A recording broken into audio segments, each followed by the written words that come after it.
La crise sanitaire liée au coronavirus encore et toujours en bonne place dans vos journaux. C'est ce que vous avez constaté, Mamadou Diaye. Bonsoir, en parcourant dans un premier temps les quotidiens. Bonsoir Wadi, effectivement vous avez raison, le royaume se referme face à la menace Omicron.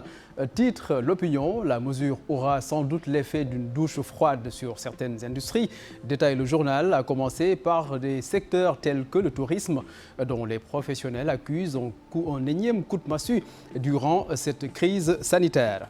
On espère vraiment qu'il y ait plus de peur que de dégâts, semble annoncer le matin sur son site. En tout cas, les scientifiques se penchent sur l'équation Omicron. AstraZeneca a annoncé qu'elle menait déjà des recherches dans les endroits où le variant a été identifié. Même dynamique chez Pfizer-BioNTech, Moderna et Novavax qui se sont également déclarés confiants dans leur capacité à combattre cette nouvelle souche.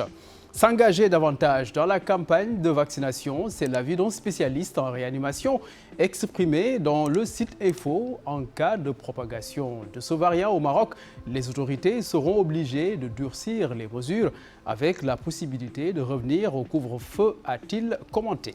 Et qu'en est-il, Mamadou, des hebdos ? Le nouveau variant du coronavirus inquiète et pousse déjà plusieurs pays à prendre des actions préventives. Explique Maroc Hebdo, le Maroc n'est pas en reste. Le Royaume a déjà pris les mesures nécessaires pour réduire le risque d'importer des cas du nouveau variant du coronavirus annoncé il y a 2 jours ou 3.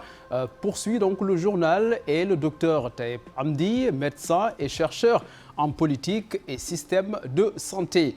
Parmi ces mesures, il y a l'interdiction d'accès au Maroc aux voyageurs en provenance de l'Afrique du Sud, précise Challenge. Cette mesure qui vient d'ailleurs d'être élargie à tous les vols internationaux à destination du Maroc.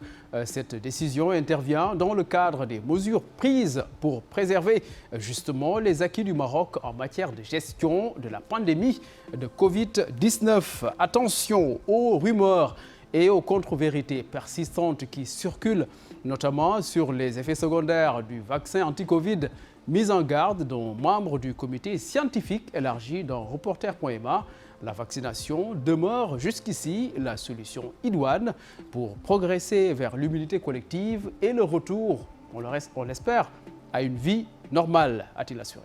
Effectivement, il faut continuer d'espérer. Merci beaucoup Mamadou, à la semaine prochaine pour votre revue de presse.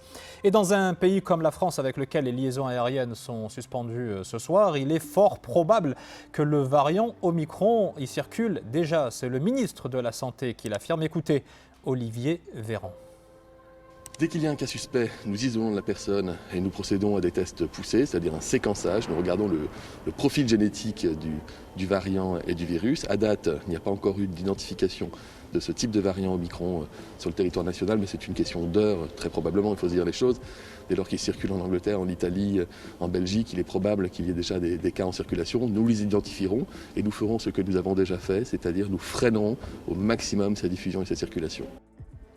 Et depuis l'apparition du variant Omicron, c'est la course contre la montre pour les étrangers qui souhaitent quitter l'Afrique du Sud avec le risque d'être porteurs de la nouvelle souche du coronavirus, comme ce fut le cas pour 13 ressortissants hollandais aujourd'hui à Amina Ben Khalq. Des files d'attente interminables à l'aéroport du Cap. Les voyageurs sont confus, inquiets, après la suppression des vols en provenance d'Afrique du Sud. Une situation liée au variant Omicron, identifié dans ce pays et désormais présent dans une dizaine d'États sur plusieurs continents. Cette décision de supprimer des vols est soudaine et nous prend de court, mais je comprends que les pays essaient de protéger leurs citoyens. On pensait qu'on allait nous donner des instructions, nous demander de faire des tests PCR ou de nous confiner, mais personne n'est là pour nous parler, nous sommes livrés à notre sort. Ce nouveau variant qui représente un risque élevé à très élevé selon l'Agence de santé de l'Union européenne a été détecté aujourd'hui chez 13 personnes aux Pays-Bas. Nous demandons à toutes les personnes qui se sont rendues en Afrique australe au cours de la semaine dernière de se présenter devant les autorités sanitaires et de se faire tester. Une course contre la montre est engagée pour analyser le nouveau variant Omicron et comprendre s'il faut adapter les vaccins. C'est ce qu'a déclaré la présidente de la Commission européenne, Ursula von der Leyen. De son côté, l'OMS affirme qu'il faut plusieurs semaines pour étudier la transmissibilité et la virulence de cette souche. Merci.